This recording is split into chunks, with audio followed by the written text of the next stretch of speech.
આપનો વિશ્વાસ અમારી સૌથી મોટી જવાબદારી. વિશ્વાસની જમાવટ ન્યૂઝ ચેનલ સાથે જોડાયેલા રહો. અમદાવાદ ક્રાઇમ બ્રાન્ચે એમડી ડ્રગ્સ સાથે 2 આરોપીને ઝડપી પાડ્યા.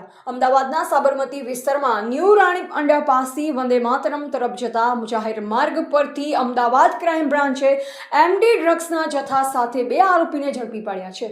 ચોક્કસ બાતમી આધારે પોલીસે કાર્યવાહી હાથ ધરી છે. પોલીસે અભી વિશ્વજીભાઈ પટેલ ઉંમર વર્ષ 27 અને સાહિલ શૈલેષભાઈ પટેલ ઉંમર વર્ષ 28ની ધરપકડ કરી હતી. તપાસ દરમિયાન તેમની પાસેથી 1 ગ્રામ 400 milligram mephedrone MD drugs, 2 mobile phone, 1 Activa અને અન્ય સામગ્રી મળી કુલ 1.4 લાખ રૂપિયાનો મુદ્દામાલ જપ્ત કરવામાં આવ્યો. આ કેસમાં આકાશ સુનિલભાઈ ઠાકોર નામનો શખ્સ વોન્ટેડ જાહેર કરવામાં આવ્યો છે. પોલીસે જણાવ્યું કે આરોપીઓ પાસેથી મળેલ માહિતી આધારે વધુ તપાસ શરૂ કરવામાં આવી છે. આ મામલે ડીસીબી પોલીસ સ્ટેશનમાં એનડીપીએસ એક્ટની વિવિધ કલમો હેઠળ ગુનો નોંધવામાં આવ્યો છે. અમદાવાદ ક્રાઇમ બ્રાન્ચે ડ્રગ્સના જાળાને નાબૂદ કરવા માટે તપાસ વધુ તેજ બનાવી છે. અહેવાલ પ્રવીણ પરમાર, અમદાવાદ.